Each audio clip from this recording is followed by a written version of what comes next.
예수님 이름으로 기도합니다. 아멘. 마태복음 12장 22절부터 마지막까지를 통해서 성령 해방제라는 제목으로 말씀을 전하겠습니다. 자, 오늘 보게 될 이 성령 해방제는 제가 말하지 않아도 이게 얼마나 큰 죄인지는 들어서 잘 아실 것입니다. 그러므로 오늘 이 말씀은 대단히 중요하다 하겠습니다. 사람이 이 죄는 걸리지 말아야 됩니다. 이 죄는 이 세상이나 오늘 세상에도 사심을 얻지 못하는 죄라고 기록되어 있습니다. 다른 모든 죄와 다른 모든 해방은 사심을 얻되 성령을 해방하는 것은 사심을 얻지 못하겠고, 또 말로 인자를 거역하는 것은 사심을 얻되 말로 성령을 거역하는 것은 이 세상이나 오늘 세상에도 사심을 얻지 못하겠다 하는 이 엄중한 말씀이죠. 도대체 이 죄가 어떤 죄인지 학자들마다 다 틀려요. 이 해석하는 게 다 틀립니다. 책마다 다 틀리고 학자들마다 다 틀려요. 그러니까 이 죄가 어떤 죄인지 잘 모른다는 거죠, 솔직히. 그래서 오늘 우리는 주의 음성을 들어보면서 이 죄가 무슨 죄인지 어떤 죄인지를 성경을 통해서 확실히 깨닫기를 바랍니다. 자, 22절부터 같이 보면서 깨달아보도록 하겠습니다.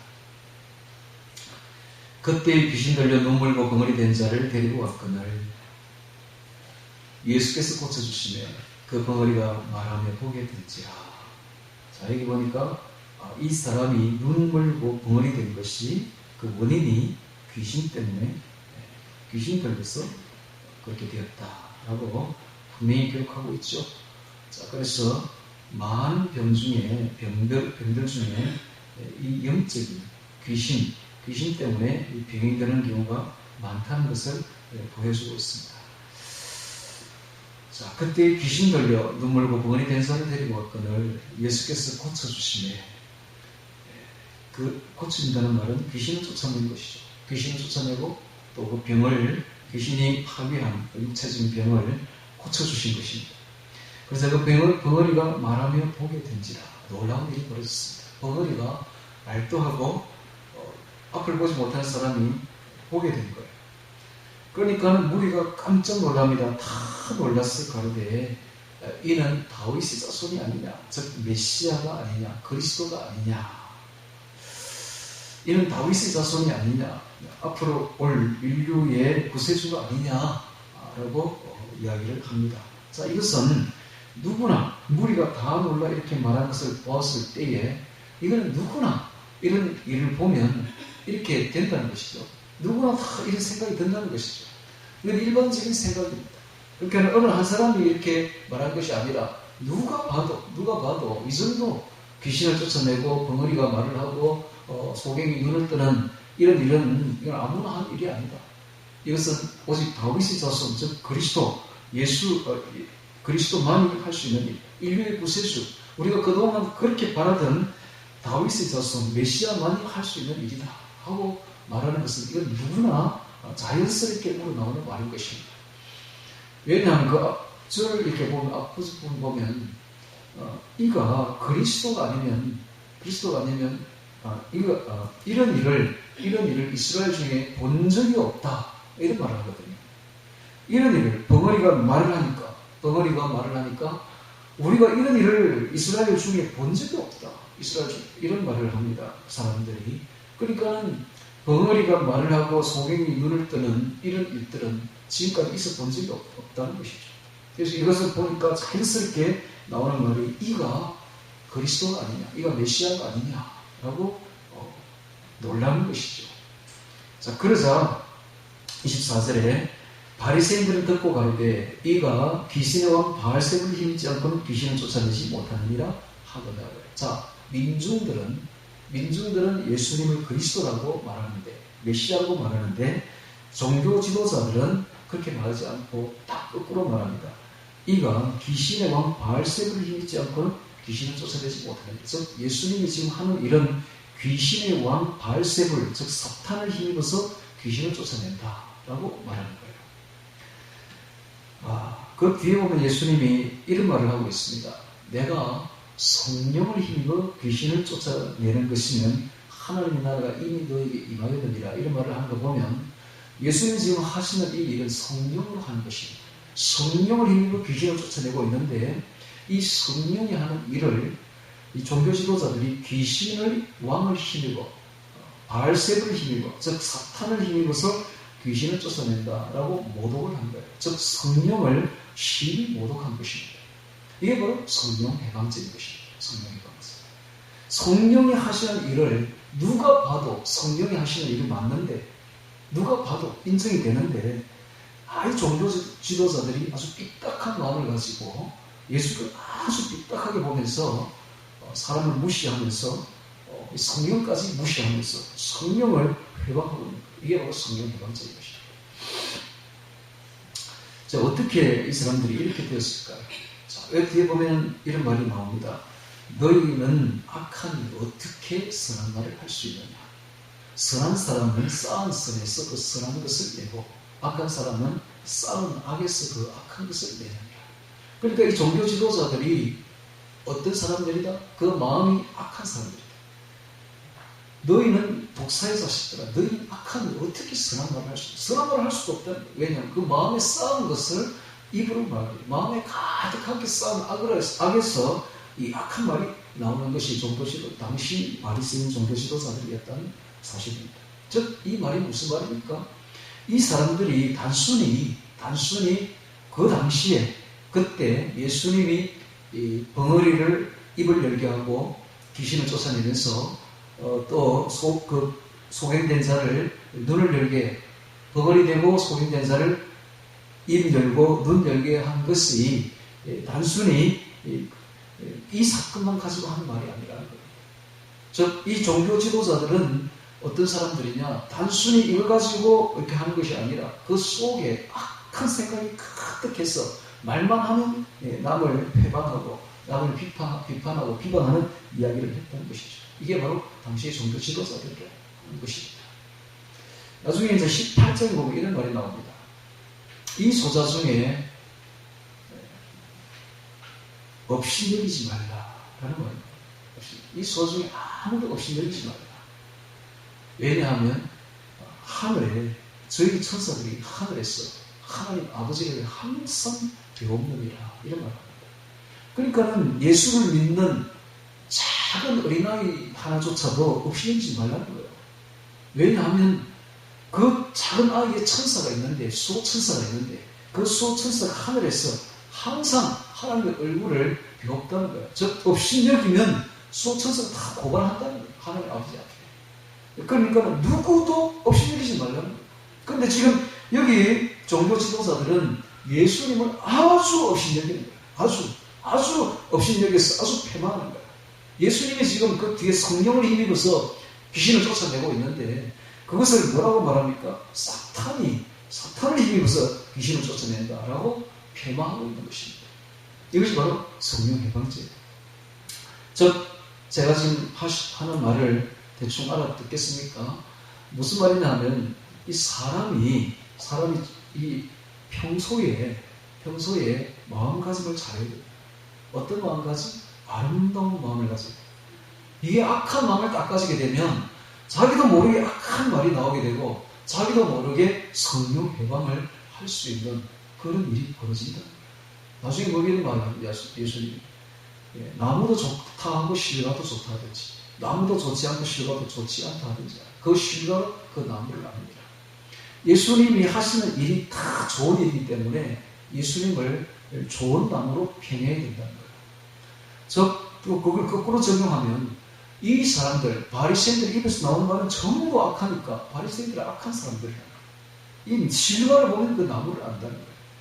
자, 오늘 우리가 어떤 나무가 되어야 됩니까? 좋은 나무가 되어야 됩니다. 좋은 아름다운 나무가 되어야 됩니다. 오늘 저는 아침에도 산에 갔다 왔는데 제가 늘 가는 갈보리산에 그 올라가는 길과 내려오는 길에는 요즘에 우리나라 산들이 다 공원이에요. 한 박정희 대통령께서 산림녹화를 시작하고 난 뒤에 지금 벌써 시간이 거의 한 70년 지났죠. 그러다 보니까 산들이 그냥 울창해요. 나무들이 아주 수령들이 50년 이상씩 되다 보니까 길만 떼보면 그냥 완전 공원이에요. 저는 사람들이 왜 외국에 여행을 가는지 이유를 모르겠어요. 왜 갑니까? 볼 것도 하나도 없는데 우리나라만 해도 너무너무 좋아. 우리나라만큼 좋은 나라 없어요. 나가보세요. 우리나라만큼 좋은 나라가 있는지. 우리나라만큼 좋은 나라 없어요. 우리나라 특히 산은 기가 찹니다. 우리나라 산에 이렇게 딱 도로만 뚫으면, 인도만 뚫으면 기가 찬 관광지야, 관광지. 근데 아무도 없어, 그게. 지금 혼자 이렇게 즐기다가 내려오는데, 올라가서 성경 암송하면서 내려오는데, 한 나무마다 지금 실록이 피어가지고 너무 아름답습니다. 그 실록이 햇빛에 비칠 때가 너무 아름다운 거야. 그래서 제가 이런 이야기를 했어요. 주여, 이 나무들이 이렇게 아름다운데, 사람은 이렇게 악할 수가 있습니다. 주여, 저도 저 나무를 닮아서 아름다운 사람이 되기를 원합니다. 여러분, 오늘 우리가 나이가 들수록 아름다운 사람이 되어야 돼요. 할렐루야. 마음이 아름다운 사람. 이 마음이 아름답다는 것이 어떤 거냐? 어떤 누구도 없이 여기지 말아야 돼요. 어떤 누구도 없이 여기면 안 됩니다. 어떤 누구도 폐마해서는 안 돼요. 어떤 누구도 함부로 미워해서는 안 돼요. 어떤 누구도 비판해서는 안 돼요. 남을 비판하고 남을 헤아리고 없이 여기는 이런 바리새인들이 하는 일입니다. 여러분, 잘못하면 성령 해방죄에 걸릴 수가 있어요. 왜냐? 성령이 안 하는 일이 없거든요. 성령께서 개입되지 않는 일이 없어요. 전부 다 성령께서 개입되어 있습니다. 여러분. 예를 들까요? 창세기 1장 2절에 보면 하나님의 신은 수면에 운행하시니라 되어 있어요. 운행, 라이프. 이게 뭔가 하면 감싸다라는 뜻이에요. 천지를 창조하실 때에 하나님께서 하나님 아버지와 성자, 말씀이신 성자 예수님과 성령 하나님, 삼위일체 하나님이 합력하여 천지를 창조했는데 성령께서 어떤 일을 했는가? 이 지구를 다 감싸고 있었다는 거예요. 라이프, 운행, 감싸고 있었다는 거예요. 마치 닭이 달걀을 감싸듯이 감싸고 사랑으로, 감싸는 게 사랑 아닙니까? 사랑으로 다 성령의 사랑으로 포근하게 감싼 그 상태에서 빛이 있으라 하시며 하나님이 말씀하시니까 말씀으로, 즉 예수님으로 말씀하시니까 빛이 있었고 사람들이 보기에 좋았더라. 이렇게 천지 창조가 시작됐거든요. 그러면 모든 창조물들은 성령으로 창조된 것입니다. 성령의 사랑으로, 사랑 속에서 창조된 것입니다. 그러므로 사랑으로 다가가면 전부 다 문이 열리게 돼 있어요. 사람이고 동물이고 식물이고 사랑으로 다가가면 다 열리게. 왜냐하면 사랑으로 창조되어 있기 때문에. 그래서 어떤 것은 성령 해방자다, 어떤 것은 성령 해방자다 말할 수가 없는 것은 모든 것이 성령이에요. 모든 성령 없는 것이 없고 성령 안 계신 곳이 없습니다. 모든 것이 다 성령께서 하시는 거예요. 제가 이렇게 설교하는 것도 다 성령께서 하시는 겁니다. 제가 책을 출판하는 것도 제가 하는 게 아니에요. 다 성령께서 하신 말씀이고 성령께서 또 하시니까 하시는 것이지 죄는 아무런 힘도 없습니다. 모든 것이 성령. 그런데 자, 이 성령 중에서 성령의 강력한 임함 중에서 가장 두드러진 특징이 뭐냐? 방언입니다. 방언. 성령이 딱 임하면은 가장 강력하게 튀어나오는 은사가 뭐냐 하면 방언이에요. 방언. 근데 이 방언을 귀신 방언이라고 말하는 사람들이 있어요. 요즘. 큰일 난 이야기예요. 큰일 난 이야기. 그것도 지도자, 종교 지도자들 그런 말을 합니다. 이게 큰일 난 이야기예요. 여러분, 성령이 이렇게 임하시게 되면 가장 두드러지게 나타나는 특징이 뱅고침의 은사와 방언 은사인데, 이 방언 은사를, 특별히 방언 은사를 귀신 방언이라고 폄하하는 자들은 완전히 성령 해방죄에 걸려버립니다. 이런 일을 했으면 안 돼요. 이거 무섭지 않습니까? 정말 두렵지 않습니까? 그런 말을 어떻게 합니까?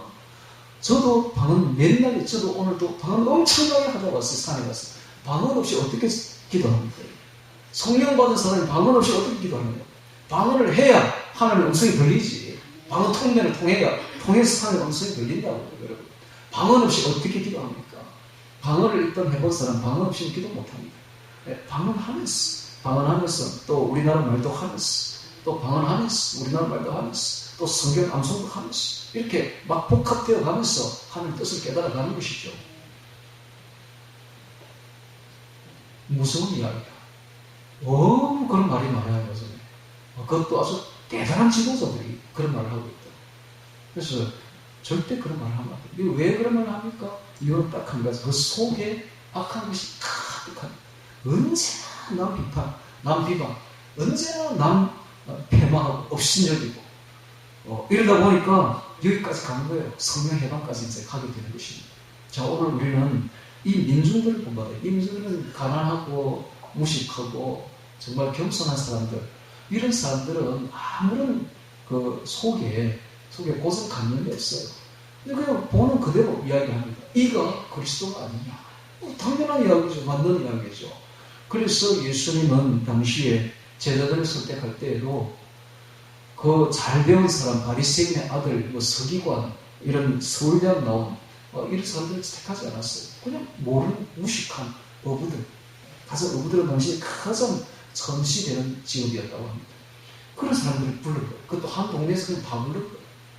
이렇게 해서 그냥 아주 순수한 사람들을 불러서 자기 제자를 삼았던 걸 볼 수가 있습니다. 자, 오늘 우리도 제가 지금 무슨 말을 하고자 하냐 하면 좋은 사람이 되어야 돼요. 아름다운 사람이 되어야 돼요. 자꾸 남을 이렇게 비판하는, 남을 업신여기고 헤아리는 이런 종교 지도자로서는 아주 못된 사람이 되면 안 됩니다. 자, 이러면 결국 어디까지 가느냐? 성령 해방까지. 사람 해방부터 시작해서 결국은 성령 해방까지 갈 수 있다. 성령께서 하시지 않는 일은 없습니다. 다 성령께서 하시는 일이므로 함부로 남을 폄하하고 남을 비판하고 남을 해방하면 안 된다는 거예요. 자, 이러면 결국은 성령 해방까지 가요. 자, 오늘 우리는 모든 일은 하나님께서 하시는 줄 알고 모든 사람들을 존중할 줄 알아야 됩니다. 모든 사람들을 인정할 줄 알아야 되고 모든 사람들을 이해할 줄 알아야 되고 모든 사람들을 사랑할 줄 알아야 됩니다. 이게 중요합니다. 모든 사람을 사랑할 줄 알아야 돼요. 이 12장의 전체적인 이야기가 사랑 이야기예요. 다 사랑하라 이야기죠. 아까 지난번에 우리가 이걸 볼 때도 사랑이었죠. 사랑. 바리새인과 이 사랑이 아주 대조됩니다. 바리새인이 사랑이 없어요. 근데 오늘 우리는 사랑해야만 됩니다. 바리새인이 되지 않는 방법, 사랑하면 됩니다. 예, 남을 인정하면 되고, 남을 회방하지 말고, 남을 이해하면 되고, 남을 존중하면 되고, 예, 존중하면 되고, 업신여기면 안 됩니다. 자, 이 바리새인들이 했던 일들 보면 남을 회방하고, 남을 업신여기고, 남을 비판하고, 자, 이 일은 그 속에 한마디로 사랑이 없다는, 악이 가득하다는, 이런 사람이 되면 안 돼요.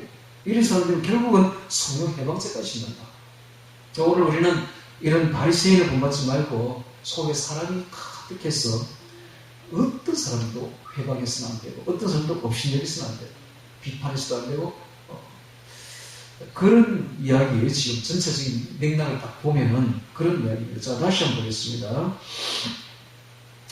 무리는 다 놀라가로되 이는 다윗의 자손이 아니냐 하니 바리새인들은 듣고 가로되 이가 귀신에 온 바알세불을 힘입지 않고는 귀신을 쫓아내지 못하느니라. 얼마나 그 마음이 악합니까? 여러분 딱 말 들어보니까 바리새인이 어떤 사람들이 알만하죠. 마음이 굉장히 악해요. 악해가지고 남 비판하기 잘하고 특별히 자기 교권을 위협하는 예수를 어떻게 죽일까 너무 생각하고 있는 거야. 이 말 속에 살인이 딱 들어있지 않습니까? 남을 비판하고 죽이고자 하는 살인. 그래서 아주 못된 이야기를 딱 보려고 합니다. 이가 귀신의 왕 바알세불을 힘입지 않고는 귀신을 쫓아내지 못합니다. 얼마나 교만하고 이 말 속에 남을 아주 업신여기고 짓밟고 죽이고자 하는 그런 마음이 가득해요. 정말로 나무로 치면 못된 나무, 가시가 그냥 확 뻗은 가시나무 같이 아주 못된 사람이라는 걸 우리가 딱 알 수가 있죠. 이것이 당시의 종교 지도자들이었습니다. 이런 사람이 되면 안 된다는, 이런 사람이 되면 천국 가기가 정말 어렵다는 거예요. 오늘 우리가 종교 지도자가 되지 말고 오늘 우리는 아주 겸손한 어린아이 같이 돼야 돼요. 예수님이 한 어린아이를 불러 세워서 저희 가운데 세우시고 가라사대 너희가 돌이켜, 너희가 회개하여 돌이켜 이 어린아이들과 같이 되지 않으면 결단코 천국에 들어가지 못합니다. 그러므로 누구든지 이 어린아이와 같이 자기를 낮추는 거기가 천국에서는 큰 자입니다. 낮춰야 돼요. 겸손해야 돼요. 그래야 천국에 큰 자가 되고 천국에 들어가게 됩니다. 오늘 우리가 나이가 들수록 다시 어린아이가 돼요. 다시 어린아이가 되어야 돼요. 어린아이처럼 겸손하고 어린아이처럼 자기를 낮추는, 겸손히 낮추는 어린아이처럼 주님을 의지하는 어린아이와 같은 마음을 가져야 돼요. 이것이 아름다운 마음입니다. 어른이 되면 안 돼. 나이가 들수록 남을 비판하기 잘하는, 남을 톡톡 쏘기 잘하는, 가시돋치 말을 잘하는 그런 사람이 되면 천국 가기가 진짜 어렵다 하는 걸 딱 느낄 수가 있죠. 이런 바리새인이 되면 안 되고 사랑이 충만한 어린아이 같은 사람이 되길 바랍니다. 자, 25절에 예수께서 저희 생각을 아시고 어떤 생각? 나쁜 생각, 악한 생각, 그 속에 악이 가득한 생각, 정말 예수님을 죽이고자 하는 그 생각을 가득 품고 있는 그 생각을 안 거예요. 예수께서 저희 생각을 아시고 가라사대 스스로 분쟁하는 나라마다 황폐해질 것이요 스스로 분쟁하는 동네나 집마다 서지 못하리라. 자, 이 말씀은 대원칙입니다. 나라가 망할 때는 반드시 외부의 침입으로 망하는 게 아니에요. 역사를 보세요. 한 나라가 망할 때는 반드시 내분이 일어납니다. 그 내분으로 인해 가지고 나라가 망하는 거예요. 물론 직접적인 원인은 외부 침입으로 망합니다만은 외부 침입이 있기 전에 내부에서 이미 내분이 일어나 가지고 망하는 거예요. 이게 집만 그런 게 아직 나라만 그런 게 아니라 교회도 마찬가지요.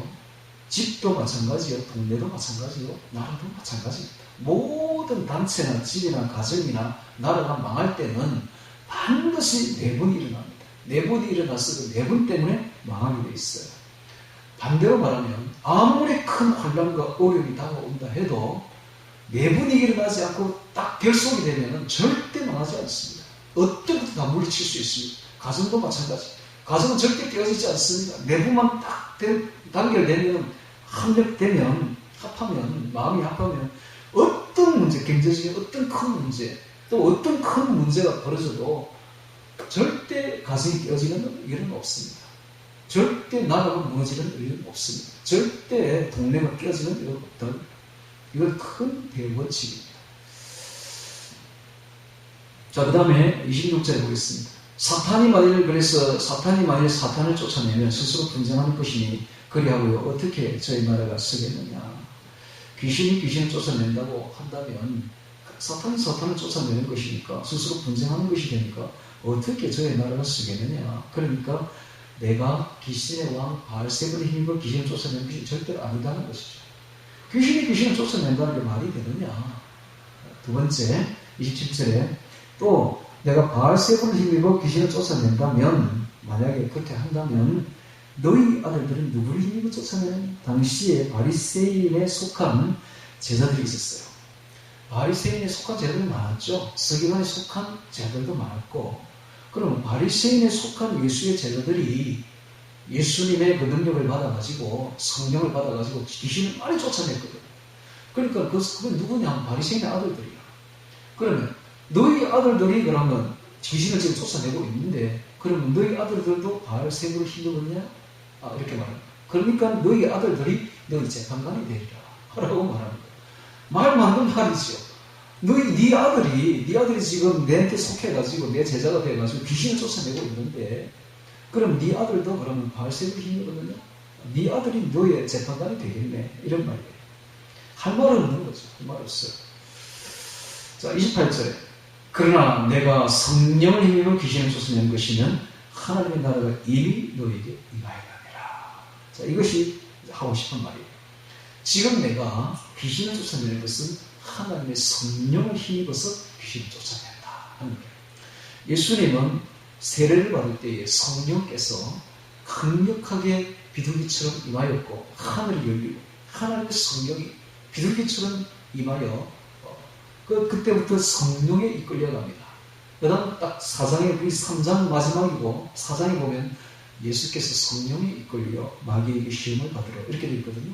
그러니까 모든 일이 그때부터 공생애가 시작되는 그 세례를 받는 그때부터 성령을 딱 하늘이 열리고 성령을 받고 난 뒤부터는 모든 일이, 심지어 마귀에게 시험을 받는 일조차도 성령께서 이끌어간다. 성령께서 이끌려 마귀에게 시험을 받고.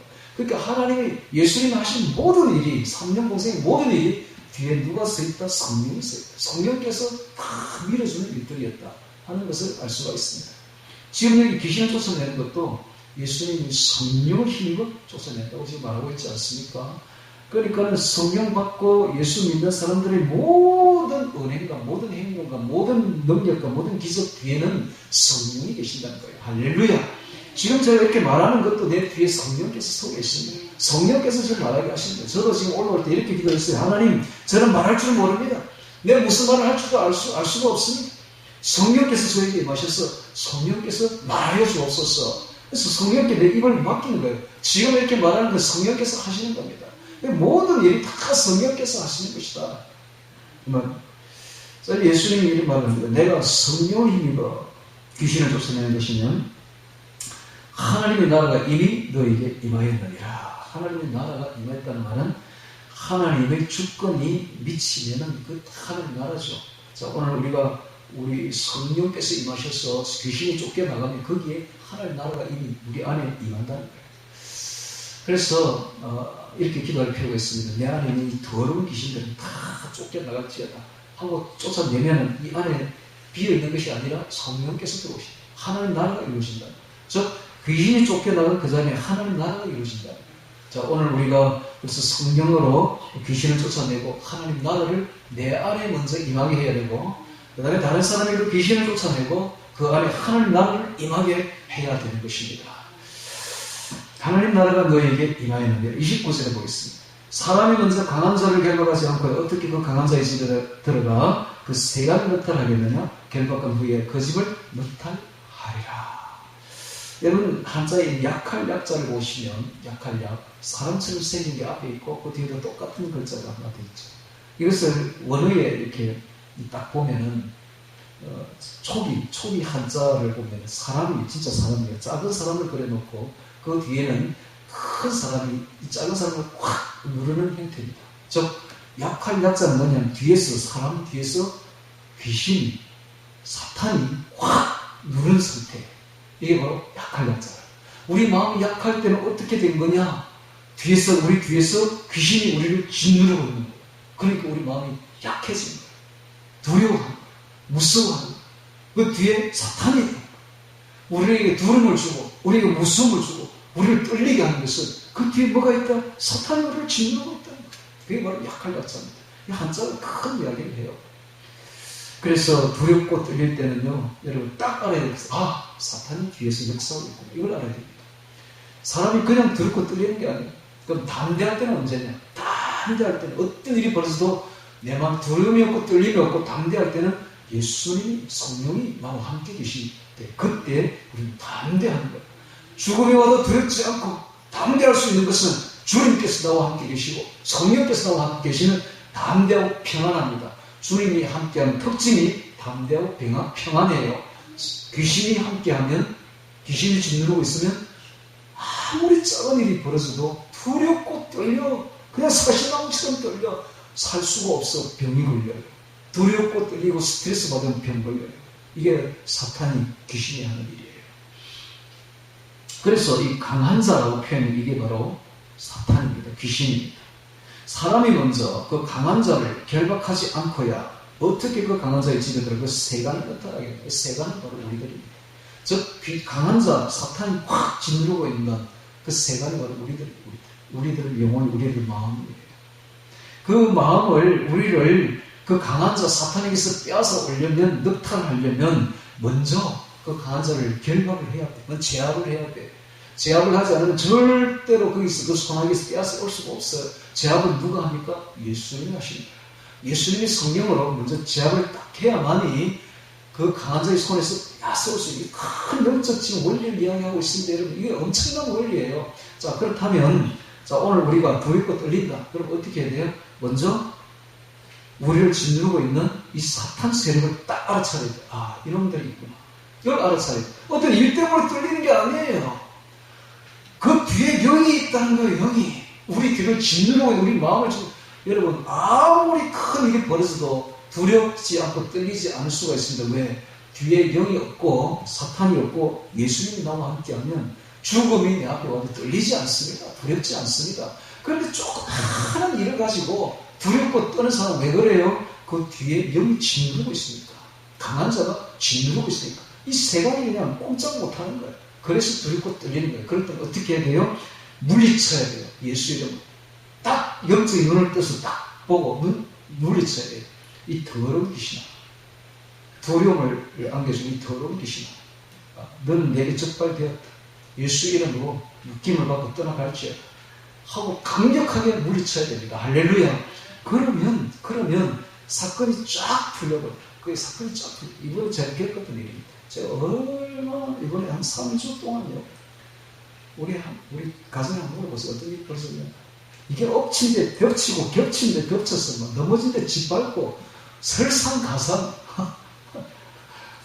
한 개, 두 개 이게 아니야. 아니 1년에 뭐 몇 년 가다가 한번 터질까 말까 하는 일이 막 이 동시다발적으로 터지는 거예요. 동시다발적으로. 사람이 살 수가 없어요. 그냥 가만히 기도하 산기도 참 산기도가 위력이 있는 게요. 산기도 하면서 딱 보면 이 말씀이 딱 보이더라고요. 이게 생각나더라고요. 사람이 먼저 강한 자를 결박하지 않고 어떻게 그 강한 자의 집에 그 세강 넉탈하겠느냐. 결박한 후에요 그 집을 넉탈하리라. 아, 강한 자가 진누르고 있고 딱 보이는 거예요. 그래서 예수 이름으로 물리치고 나니까 사건이 쫙 풀리는 거예요. 아, 놀라운 일을 제가 경험했습니다. 여러분, 이 말씀 한 말씀 한 말씀이 얼마나 영적이고 얼마나 위력이 있는 말인지 깨달아야 돼요. 하나님이 예수님이 지금 하시는 말씀 굉장히 영적인 이야기를 지금 하고 있어요. 저는 이게 무슨 말인지 잘 몰랐죠. 한번 겪어봐야 이게 무슨 말인지 딱 알아듣습니다. 자, 그러므로 귀신을 쫓아내는 것은 먼저 이 강한 자가 귀신인데 사람이, 즉 예수님이, 인자가 그 강한 자의 집에 들어가서 먼저 결박을 해야 돼요. 그래야 그 세간을, 우리들을 넉탈해낼 수가 있는 거예요. 결박한 후에 그 집을 넉탈해야 돼요. 그냥 우리가 귀신에서 빠져나오는 게 아니라는 거예요. 예수님이 강한 자를 딱 결박을 해야만이, 제압해야만이 우리가 거기서 빠져나온다는 거예요. 그 두려움에서, 그 무서움에서 빠져나온다는 거예요.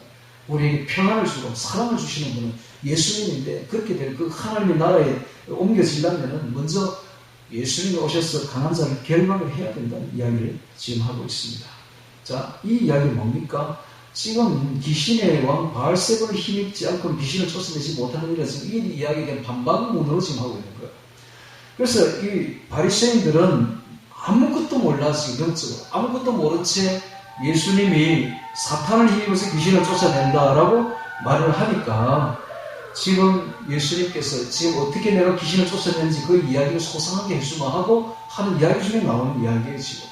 그래서 귀신을 쫓아낼 때는 그냥 쫓아내는 것이 아니라 먼저 성령으로 강력하게 강한 자를 결박하지 않고 영적으로 이런 일이 있지 않고는 절대로 사람을 귀신에게서 빼앗아 올 수 없다는 이야기를 지금 하고 있는 거예요. 그러면 이 귀신을 쫓아낸 것이 그냥 단순히 쫓아낸 것이 아니라 영적으로 보면 제압을 했다는 거예요. 영적 싸움에서 먼저 제압을 먼저 하고 이기고 난 뒤에 그 뒤에 사람을, 세간을 늑탈했다는 이야기를 하고 있습니다. 30절에 보겠습니다. 나와 함께 아니하는 자는 나를 반대하는 자요, 나와 함께 모으지 않는 자는 해치는 자들아. 자, 이게 뭔가 영적 원리입니다. 영적 세계는 흑백입니다. 흑 아니면 백이에요. 중간에 회색지대는 없다는 거예요. 저 예수님께 붙지 않으면 전부 다 사탄 편이고, 이런 말입니다. 나와 함께 아니하는 자는 나를 반대하는 자예요. 중간에 회색지대는 없다는 거예요. 예수님 반대 안 한다고 예수님 편이냐? 아니라는 거예요. 사탄 편이에요. 중간에 있을 수는 없고 중간지대는 없다는 거예요. 그래서 오늘 우리가 예수님과 함께 해야만 예수님 편이지, 예수님도 싫고 사탄도 싫고 나는 나대로 있겠습니다. 그 사탄 편이에요. 그 말이지. 중간 회색지대는 없다는 거예요. 나와 함께 아니하는 자는 나를 반대하는 자예요. 나와 함께 모으지 않는 자는 해치는 자예요. 주님과 함께 모으지 아니하는 자는 주님을 회방하는 자다, 해치는 자다라고 말하고 있습니다. 그렇습니다. 사람이 뭐 신을 부정하고 나를, 내 주먹을 믿지 하면서 자기 아신교를 가진 사람들은 전부 다 사탄에게 씌였다는 거예요. 예수님 믿지 않으면 전부 사탄편이라는 거예요. 이게 바로 영적 원리입니다. 영적인 세계는 바로 흑백 논리입니다. 중간 회색지대는 없습니다. 하나님 편 아니면 사탄 편, 딱 나눠진다는 것이죠. 자, 31절에 그러므로 내가 너에게 이르노니 사람의 모든 죄와 해방은 사심을 얻되 성령을 해방하는 것은 사심을 얻지 못하겠고. 자, 왜 이런 말을 하십니까? 앞에 바리새인 보고 하는 말이에요. 바리새인이 예수님이 귀신의 왕 바알세불 힘입지 않고 이런 귀신을 쫓아내지 못하는 일을 하는 데 대해서 그게 바로 성령 해방제다 하는 것을 지금 알려주려고 이런 말을 하고 있는 것입니다. 그러므로 내가 너에게 이르노니 사람의 모든 죄와 해방은 사하심을 얻되 성령을 해방하는 것은 사하심을 얻지 못하겠고, 또 누구든지 말로 인자를 거역하면 사하심을 얻되 누구든지 말로 성령을 거역하면 이 세상에는 어느 세상에도 현세나 내세에서도 사하심을 얻지 못하리라. 정말 무서운 말이 아닐 수가 없습니다. 정말로 엄중한 말이 아닐 수가 없습니다. 그러면서 어떤 사람이 성령 해방죄를 짓는지를 그 뒤에 이야기를 하고 있습니다. 33절에 나무도 좋고 실과도 좋다 하든지 나무도 좋지 않고 실과도 좋지 않다 하든지 하라. 그 실과로 나무를 아느니라. 지금 예수님에게서 맺히는 열매가 어떤 열매인지를 잘 보라는 거예요. 귀신이 쫓겨나가고 벙어리가 말을 하고 소경이 눈을 뜨는 이런 일은 일찍이 있어 본 적이 없습니다. 이건 정말 생명의 역사가 일어나는 엄청나게 좋은 역사가 일어나고 있는 것이죠. 좋은 열매가 맺히고 있습니다. 지금 예수님 주변에. 그러므로 예수님을 나쁘다고 평하지 말아야 하는 거예요. 이런 좋은 열매는 이건 나쁜 나무에서 절대 맺히지 않는다는 거예요. 좋은 열매는 좋은 나무가 맺는다는 거예요. 그래서 그 실과를 보고 나무를 판단하라는 이야기를 하고 있습니다. 자, 오늘 그 열매를 보면 나무를 알 수가 있죠. 마찬가지로 좋은 열매가 지금 맺히고 있는 사람에게 되고 성령 해방죄를 지으면 안 됩니다. 즉 귀신 방언이라든지 이런 말을 하면 안 된다. 저도 오늘 그것을 방언을 많이 하고 왔고 또 하나님의 음성을 엄청 듣고 이렇게 왔는데 저를 놓고 어떤 사람이 당신이 하는 방언도 귀신 방언이다 이렇게 말을 해봤어요. 성령 해방죄지.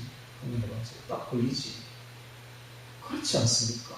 그렇지 않습니까? 제가 이 성령 방언을 하면서 음성을 듣고 그리고 책은 집필을 지금 하고 있는데 책도 다 집필하고 있고 많은 사람이 은혜를 받고 있고 또 그러는데 그거다 대고 성령 방언을 가지고 당신이 하는 방언이 뭐 귀신 방언이다 이렇게 말을 해봤어요.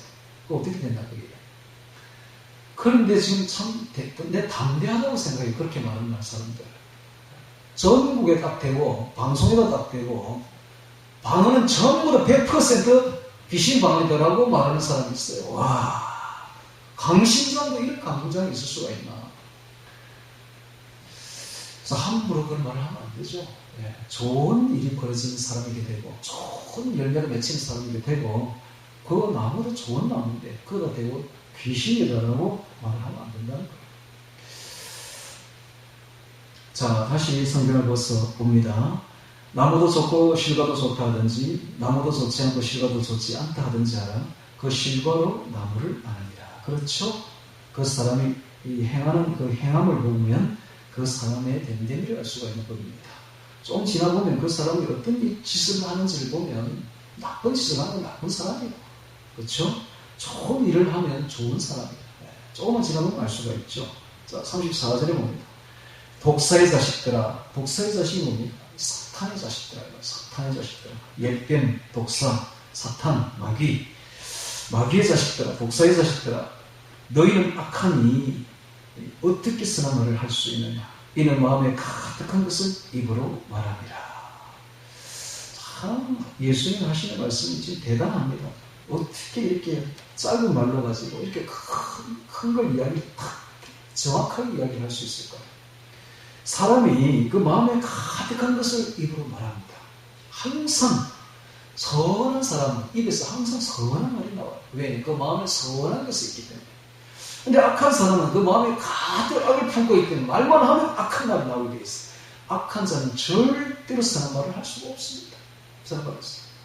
그래서 성경에 보면 이런 말이 있죠. 사무엘에 보면 악은 악인에게서 나온다 하였나니. 악은 악인에게서 나온다. 여러분, 악은 선인에게서 의인에게서 절대 나오지 않습니다.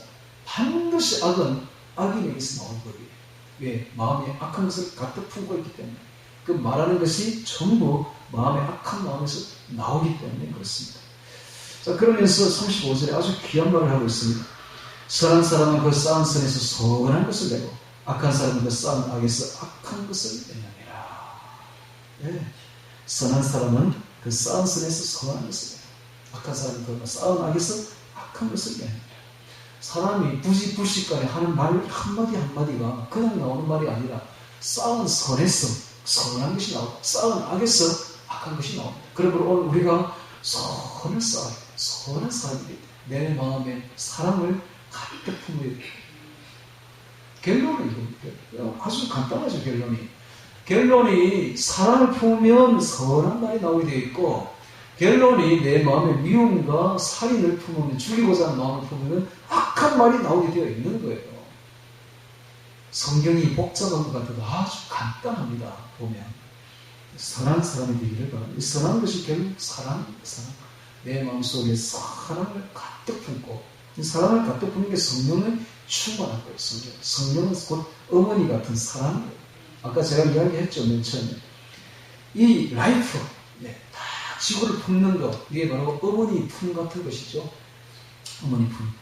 제가 성경을 처음으로 느껴볼 때에는 처음에는 불같은 성경이었어요. 불같은 성경. 여기 기도한다고 해서 손을 모았는데 여기서부터 거대한 불덩어리, 지층하는 불덩어리가 확 들어와서 저를 태우는데, 죄가 너무 많아가지고 죄를 태우는 거예요. 죄를 활용하게 다 태우고 난 뒤에. 그 다음에 성경을 경험하는 데는 이게 저를 감싸는데, 안개처럼 감싸는데 처음 느껴봤어요. 안개처럼 확 감싸는데 그렇게 포근할 수가 없어요. 어머니 품도 그런 품이 없어요. 완전히 포근해요. 딱 그 품에 안기니까 그렇게 떨리던 마음이 진정이 되면서 아주 편안해지는데, 마을이 막 유창하게 이제 나가기 시작하는 거예요. 그 편안함 속에서. 이야, 성령의 편안함. 여러분, 성령의 어머니 품보다 더 편안합니다. 네. 그 사랑이죠, 사랑. 그걸 한마디로 표현하면 사랑입니다. 성령의 사랑. 자, 오늘 우리가 성령의 사랑을 품으면 선한 사람이 됩니다. 사랑의 말이 나오게 되죠. 좋은 나무가 됩니다. 좋은 사람이 되는 것이죠. 우리 평생에 바랄 것이 있다면 바로 이런 사람입니다. 내 마음에 사랑을 가득 품고 좋은 나무가 됩니다. 좋은 사람이 됩니다. 그래서 말을 할 때마다 남을 위로하고 건면하고 세워주고, 품어주고 덮어주고, 이런 사랑의 말을 하는 좋은 사람이 되기를 바랍니다.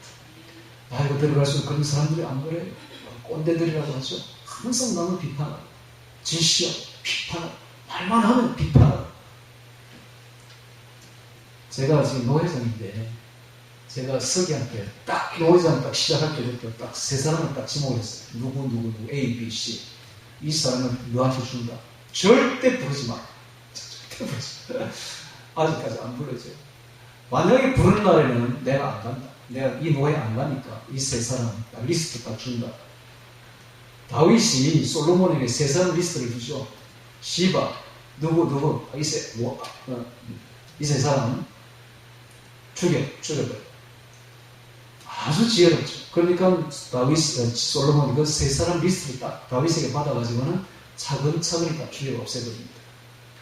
악인은 없애버려야 돼요. 악인은 절대 변하지 않습니다.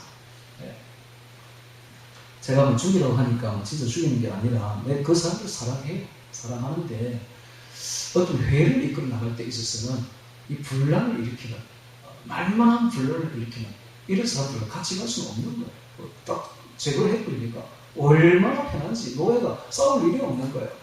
그래서 우리 노예는 절대 싸우지 않습니다. 제가 그랬어요. 우리 노예는 절대 싸우지 않는다. 싸우는 노예를 만들지 않겠다. 싸운 선에서 선한 것을 내고 싸운 악에서 악한 것을 냅니다. 사람이 그래요. 사람이 그렇습니다. 그래서 이 악한 사람이 선한 사람으로 변하기는 정말 어렵습니다. 이건 천지 개벽보다 더 어렵습니다. 정말 그가 하나님의 성령을 받아서 완전히 깨어지고 완전히 거듭나기 전에는 악한 사람이 선한 사람이 되기는 정말로 어렵습니다. 그래서 이런 말이 있죠. 사람은 고쳐서 못 쓴다. 옛말에 그런 말이 있어요. 사람은 고쳐서 못 쓴다는 거예요. 사람은 고쳐지지 않는다는 거예요. 한번 악한 사람이 되면 절대 선한 사람이 안 된다는 거예요. 말만 하면은 남 비판하고 남 해방하고 남 쏘고 남 치려고 남 죽이려고 하는 그런 말만 하기 때문에 있다는 게 그런 사람들. 이게 바로 쌓은 악에서 자꾸 악한 것이 나온다.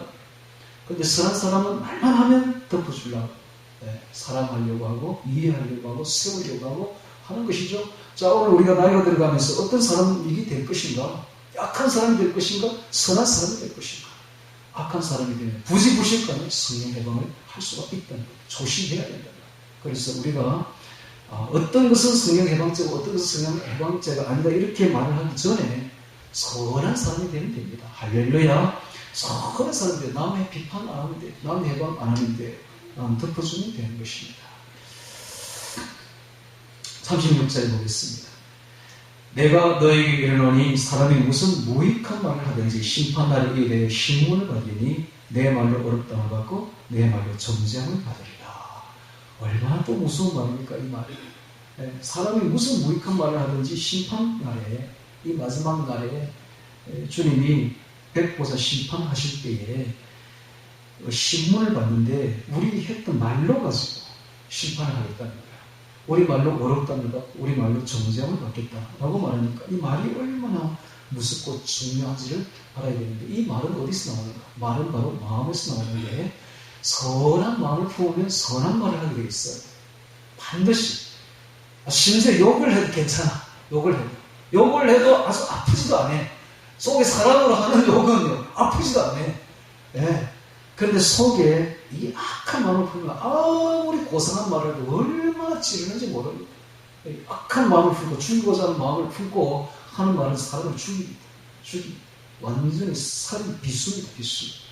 그 상처는 끝까지 잊을 수가 없어요. 그렇게 악한 마음을 품고 찌르는 그 상처는요, 절대 잊혀지지 않습니다. 그래서 마음이 중요해요. 말이 중요한 게 아니라 마음이 중요합니다. 선한 마음을 품으면, 사랑의 마음을 품으면 어떤 말을 해도 괜찮고, 악한 말을 품으면 어떤 말을 골라 해도 안 되게 돼 있어요. 남을 죽이는 살인적인 말이 될 수밖에 없다는 사실을 알아야 됩니다. 저 결론적으로 말하면 뭡니까? 속에 악을 품지 말고 선을, 즉 사랑을 품어라. 이 말이죠. 이 말. 성령 아닌 것이 아무것도 없습니다. 성령 해방 안 하려면 딱 한 가지 방법밖에 없죠. 우리가 속에 마음을 선하게 품어야 됩니다. 사랑을 품어야 됩니다. 바로 이것입니다. 자, 38절에 보겠습니다. 그때 세경과 바리새인 중 몇 사람이, 시간이 넘었는데요, 할 수 있을런지 해봅시다. 그때 세경과 바리새인 중 몇 사람이 말하되 선생님이 우리에게 표적 보여주시기를 원하나이다. 어떤 표적? 메시아를 전명하는 표적, 메시아 표적을 보여주기를 원하나이다 하고 세간과 바리새인 중 몇 사람이 말합니다. 그래서 39절에 예수께서 대답하여 가라사대 악하고 엄난한 세대가, 하나님 불신하는 세대죠. 악하고 엄난한 세대가 표적을 구하나 선지자 요한의 표적밖에는 보일 표적이 없느니라. 예수님이 하시는 말 한마디 한마디는 엄청난 깊이가 있습니다. 이 악하고 엄난한 세대라고 했죠. 오늘날 바로 이 세대가 악하고 엄난한 세대. 이 악하다는 것은 속에 살인의 마음을 품은 자들을 말합니다. 엄난은 또 속에 엄난한 간음의 마음을 품는 자들, 여자를 보고 음욕을 품는 자들을 말합니다. 그러니까 모든 사람들이 다 여기에 다 포함 됩니다. 어떤 사람은 미움을 품고 있습니다. 죽이고자 하는 마음을 품고 있습니다. 이 악한 세대들이죠. 또 어떤 사람은 여자를 보고 음욕을 품고 있습니다. 온갖 대중문화들이 전부 다 악하고 엄난합니다. 자, 이 바로 오늘날 이 세대를 한마디로 어떻게 이렇게 잘 규정했는지 몰라요. 예수님. 참, 정말 예수님. 악하고 엄난한 세대가 표적을 구하나. 선지자 요나의 표적밖에는 보일 표적이 없느니라. 이 요나의 표적만 가지고 오늘 1시간 설교를 해야 됩니다. 해야 되는데, 이 요나의 표적이야말로 진짜 예수님의 표적이에요. 예수님의 표적. 요나가 이렇게 말합니다. 니느웨 성을 가지고 40일이 지나면 이 성이 무너지리라. 이런 말을 하죠. 40일이 지나면. 그 말만 했어요. 40일이 지나면 이 성이 무너지리라. 그랬는데 전부 그 말을 듣고 전부 회개합니다. 그런데 그 말이 거짓이 아니었어요. 40일이 지났는데 이들은 안 무너졌죠. 그런데 40은 40년이다. 요나 이후에 40년 뒤에 이스라엘이 무너집니다. 예수님 뒤에, 예수님이 십자가 딱 승천하고 난 뒤에 40년 뒤에 AD 70년 이스라엘이 무너집니다. 예루살렘이 무너집니다. 40년 뒤에 무너진 거예요. 그러니까 그 말이 거짓말이 아니었던 거예요. 요나의 표적이 대단한 표적입니다. 또 요나가 사흘 밤낮을 물고기 뱃속에 있습니다.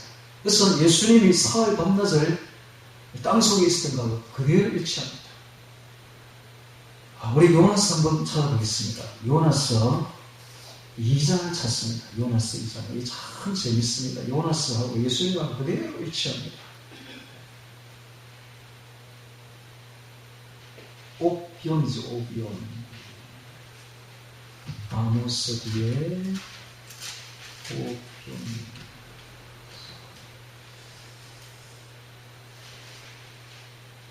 네. 오바다 뒤에 요나서 있습니다. 요나서 1287페이지.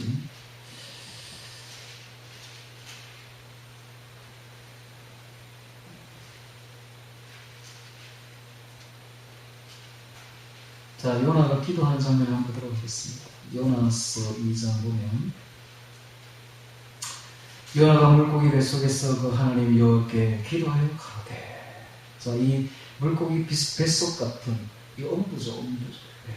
이 엄부에서 기도를 합니다. 내가 받는 권을 인하여 여호와께 불러 아래 샀더니 주께서 내게 대답하셨고, 내가 소울의 뱃속에서 부어지서 샀더니 주께서 나의 음성을 들으나이다. 이게 바로 겟세마네 기도인데, 예수님의 겟세마네 기도가 다 연결됩니다. 예수님이 딱 하는 말이에요. 이게 바로 내가 하는 권한을 인하여 여호와 아버지께 불러 아뢰었었더니 아버지께서 내게 대답하시고, 내가 소울의 뱃속에서 지금 죽을 것 같은 십자가의 그 앞을 놓고 이 소울의 뱃속 같은 이곳에서 부러지서 샀더니 주께서 나의 음성을 들으셨나이다. 주께서 나를 기쁨 속 바다 가운데 던지셨으므로, 이게 뭡니까? 기쁨 속 바다 가운데 탁 던져지면 내가 마음대로 할 수가 없죠. 내가 바다에 그냥 던지지면 내가 어떻게 내 마음대로 할 수가 없는 거예요. 이게 바로 예수님이 체포된 거예요. 로마 군인들이 체포되면 예수님이 어떻게 마음대로 할 수 없는 거예요. 이때부터는 군인들이 예수님을 마음대로 하는 것이지, 내가 내 마음대로 어떻게 도망갈 수도 없는 거고, 그 바로 기쁨 속 바다 가운데 던지진 거랑 똑같은 거예요. 주께서 나를 기쁨 속 바다 가운데 던지셨으므로, 즉 사람들이 손에 넘겨진 것이죠. 예수님이 큰 물이 나를 둘렀고 주의 파도와 큰 물결이 내 위에 넘쳐나니까 내가 말하기를 내가 주의 목전에서 쫓겨났을지라도 다시 주의 성전을 바라보겠다 하였나이다. 자, 다시 주의 성전을 바라보겠다 하였나이다. 이 말이 바로 빌라도의 뜰에서 우리 주 예수님께서 다시 성전을 바라보겠다.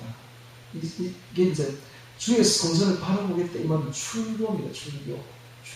옛날에 이스라엘에 있어서 이 쫓겨나가면, 성전에서 쫓겨나 출교되면 이게 가장 큰 형벌이었던 거예요. 그런데 지금 요나가 내가 다시 성전을 바라보겠다, 즉 다시 돌아오겠다라고 말을 하는 것은, 지금 빌라도의 뜰에서 죽임을 이제 거의 확정이 되는 이런 상황 속에서도 예수님이 기도를 이렇게 하고 있습니다. 다시 주님께로, 하나님 아버지께로 돌아오겠다라는 이야기죠. 자, 5절에 보니까 물이 나를 둘렀으며 영혼까지 하였사오나 기쁨이 나를 애웠고 바다풀이 내 머리를 쌌나이다. 자, 이거 보니까 물이 나를 둘렀으며 영혼까지 하였사오나, 채찍질입니다. 채찍질을 맞을 때에 물이 온 몸을 둘러싼 것과 같이 채찍질을 당하였고, 영혼까지도 그냥 채찍질을 당하듯이 이렇게 아픔을 느끼으며, 그 다음에 바닥풀이 내 머리를 쌌나이다. 내 머리를 쌌나이다. 가시 멜류관이 보이지 않습니까? 바닥풀이 내 머리를 쌌나이다. 내가 산의 뿌리까지 내려갔사오며 땅이 그 빗장으로 나를 오랫도록 막았사오나 나의 하나님 여호와여, 주께서 내 생명을 구덩이에서 건지셨나이다. 자, 바로 이 요나가 땅 깊음까지, 빗장까지 내려가서 구덩이에 갇힌 이런 모습이 우리 주 예수님께서 3일 동안 엄부에 갇혔던 것하고 너무나 똑같습니다. 내 영혼이 속에서 피곤할 때에 내가 여호와를 생각하였었더니 내 기도가 주께 이르렀사오며 주의 성전에 미쳤나이다. 자, 그럼에도 불구하고 요나가 기도했더니 그 기도 소리가 하나님의 성전에까지 미쳤다라고 이야기함과 동시에 우리 주님께서 기도하는 것이 우리 하나님 아버지께서 다 들으신 것을 이렇게 그대로 연결되고 있습니다. 무릇 거짓되고 헛된 것을 숭상하는 자는 자기에게 베푸신 은혜를 버렸사오나 나는 감사하는 목소리로 주께 제사를 드리며 나의 소원을 주께, 이거 굉장히 중요합니다. 나는 감사하는 목소리로 주께 제사를 드리며 나의 소원을 주께 갚겠다. 바로 예수님의 육신의 제사입니다. 자신의 몸을 제물로 하나님께 드리겠다는 거예요.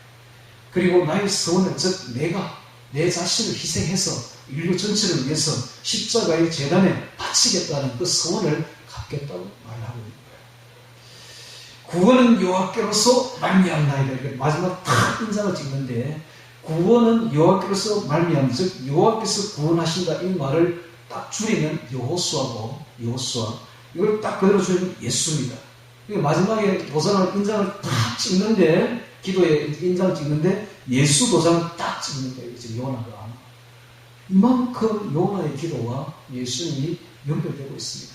요나가 그래서 사흘 밤낮을 물고기 뱃속에 있었던 것은 예수님께서 죽어서 3일 동안 땅속에, 음부에 무덤에 있었던 것하고 그대로 연결됩니다. 그러니까 다시 물 밖으로 나온 것은 부활한 것과 그대로 연결됩니다. 자, 다시 마태복음 12장으로 넘어오셔서 40절 봅니다. 40절.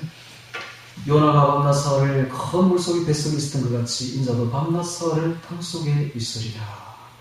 심판때에 니느웨 사람들이 일어나 이스라엘 사람을 정죄하리니 이는 그들이 요나의 전도를 듣고 회개하였으며니와 요나보다 더 큰 이가 여기 있으며. 자, 요나보다 더 큰 이가 여기 있으며. 예수님이 요나보다 훨씬 크죠. 그런데 요나를 예수님에 빗대고 있습니다. 그 다음에 42절에 심판때에 남방여왕이 일어나, 서바 여왕이죠. 남방여왕이 일어나 이스라엘 사람을 정죄하리니 이는 그가 솔로몬의 지혜로운 말을 들으려고 땅끝에서부터 왔으며니와 솔로몬보다 더 큰 이가 여기 있느니라. 시바 여왕이 나왔는데 이 시바의 여왕에 대해서 잠시 이야기를 하겠습니다. 이 서바는 예멘입니다. 예멘은 아라비아 맨 끝자락에 있어요. 맨 끝에 있는데 그 예멘하고 딱 조그마한 바다, 아주 그리 폭이 넓지 않은 바다 건너에 뭐가 있느냐? 바로 이디오피아가 있습니다. 에티오피아가 있죠. 이 에티오피아하고 서바 예멘하고 딱 거의 붙어 있어요. 거의 바다, 그 좁은 바다 해협을 두고 붙어 있어요. 거의 보일 정도입니다. 그러니까는 당시에 고대에 이 서바 예멘은 에티오피아와 같은 나라였어요. 같은 나라. 뭐 바다 건너 왔다 갔다 하니까 같은 나라였어요.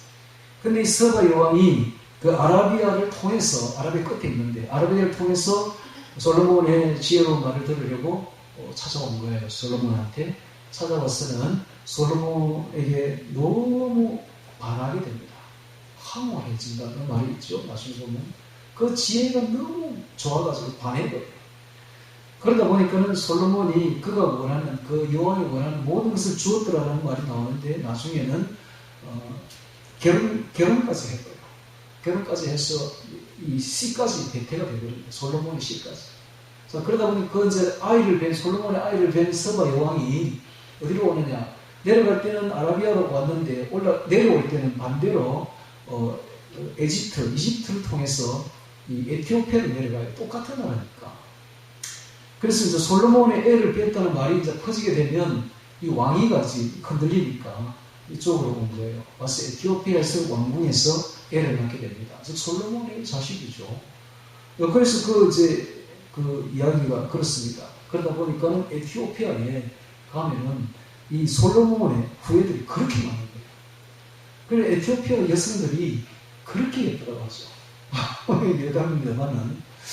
그래서 내가 앞에 가보니까 그렇더라고요. 앞에 소문이 났더라고요. 가니까 에티오피아 여자들이 제일 예쁘다는 거예요. 여성들, 흑인 여성들 중에서 다 흑진주들인데 그렇게 예쁘다. 그 에티오피아 그런 이야기가 있어요. 그까지는 이야기하고, 자, 다시 또 성경으로 넘어옵니다. 자, 하나님이 예수님이 말씀하십니다. 솔로몬보다 더 큰 이가 여기 있는데. 그러니까 서바 여왕이 그 먼길을 땅끝에서부터 그 말 한마디 들으려고 왔는데 솔로몬보다 더 큰 이가 여기 있는데 왜 내 말을 듣지 않느냐는 것입니다. 네. 요나보다 더 큰 이가 여기 있는데 요나는 한마디 40일 지난 이 명예성이 무너지라 이 말만 듣고도 회개했는데 너희들 왜 내 말을 듣고 회개하지 않느냐 라고 지금 책망하시는 것이죠. 자, 43절 보겠습니다. 더러운 귀신이 사람에게서 나갔을 때에 물 없는 곳으로 다니며 시기를 구하되 얻지 못하고 이에 가로되 내가 나온 내 집으로 돌아가리라 하고 와보니 그 집이 비고 소재되고 술이 되었거늘 이에 가서 저보다 더 악한 귀신 7을 데리고 들어갔을 거 아니 그 사람의 나중 행편이 전보다 더 심하게 되느니라. 이 악한 세대가 또한 이렇게 되리라. 이것은 전에도 제가 이야기했습니다. 이스라엘 백성들이 우상 숭배 때문에 바벨론으로 포로로 잡혀갔는데 포로 된 그 바벨론 지역에서 다니엘과 세 친구의 그 모습과 또 거기서 역사하시는 하나님의 그 큰 역사를 보고는 우상이 아무것도 아니구나 하는 걸 확실히 교육받고 다시 포로에서 돌아오고 난 뒤에는 다시는 우상을 지금까지도 섬기지 않습니다. 이제는 오직 하나님만 섬깁니다. 그런데 더 큰 귀신이 들어가 버렸어요. 전에는 사람들이 순박했는데 지금은 아주 악하게 되어버립니다. 그 마음에 귀신이 들어가서 바리새인들 보세요. 얼마나 악합니까? 분명히 우상에서 떠났는데 그 집이 비고 소재되고 술이 되었는데 더 악한 귀신 7이 딱 들어가서 더 완악해진 거예요. 더 완악해져서 예수님을 그렇게 미워하고 그렇게 폄하하는 거예요. 종교 지도자들이 완전히 7 귀신이 들어갔거든요. 그 얘기를 지금 하고 있습니다. 그래서 이 종교인이 얼마나 악하게 될 수 있는가를 보여주고 있습니다. 오늘 우리는 악한 종교 지도자보다는 차라리 순박한 평신도가 훨씬 천국 가기 쉽다는 걸 알아야 됩니다. 훨씬 낫습니다. 오늘 우리가 여기서 알아야 될 것은 그냥 우리 마음을 어린아이처럼 편하게 겸손하게 맞추어야 천국 가지. 종교 지도자처럼 내가 낸대하고 자꾸 고집 부리고 높이고 남을 폐마하고 남을 미워하고 질시하고 이러면 천국 가기 진짜 어려워지는 이 더 큰 악한 귀신이 들어가는 거예요. 그 속에. 그걸 알아야 됩니다. 이 악한 세대가 또한 이렇게 되리라. 이것이 당시 종교 지도자들의 모습이고 오늘날의 기독교인들의 뭐 다 그런 건 아니죠. 오늘날의 악한 기독교인들의 모습이다. 겉모습은 기독교인인데 속에는 악한 귀신 7이 들어가 정말 고집세고 정말 남을 손가락질 잘한다. 여러분 비판하는 사람이 되면 안 됩니다. 항상 비판하지 마시고 남을 세워주고 덮어주고 사랑이 충만해야지 말만 하면 남 비판하는 이런 사람이 되면 정말 곤란하다는 거예요. 그런데 그런 사람 참 많죠. 특히 지도자들에게 그런 사람들이 많습니다. 목사, 장로, 권사 그런 사람들이 참 많아요. 그래서 그런 직분 받으려면 차라리 안 받는 게 훨씬 낫지 않습니까? 그런 직분 받고 지옥 갈 바에 차라리 안 받고 평신도로 있다가 그냥 천국 가는 게 훨씬 낫지 않습니까? 46절에부터는 다음에부터 하겠습니다. 오늘 여기까지 보면서 자, 이 성령 해방죄 이제 뭐가 보이십니까? 성령 해방죄가 그냥 한 방에 그냥 끝나는 것이 아니라 평소에 남을 자꾸 비판하고 남 교회를 비판하고 한국 교회를 비판하고 막 이러다 보면 자기도 모르게 어느 사이에 성령 해방까지 간다는 이야기입니다. 즉 우리 마음이 중요합니다. 우리 마음에 사랑을 품고 겸손을 품느냐 아니면 교만을 품고 비판을 품느냐 바로 여기에 갈림길이 달라진다. 오늘 우리가 너무 교만해서도 안 되고 너무 잘나서도 안 되고 너무 남을 비판해서도 안 됩니다. 오늘 우리는 항상 자기를 맞추고 겸손하게 어린아이같이처럼 자기를 맞추고서 언제나 성령의 사랑을 가득 품고서 항상 남을 덮어주고 세워주고 사랑해주고 위로해주고 위로의 사람, 성령의 사람, 사랑의 사람이 되어서 이 성령 해방죄를 저지르지 않도록 조심해서 다 이런 큰 엄중한 죄에 저지르지 않도록 조심해서 정말 천국까지 무난히 갈 수 있는 우리 모두가 되기를 주의 이름으로 축원합니다. 다 같이 오늘 말씀 기억하는 기도 드리겠습니다.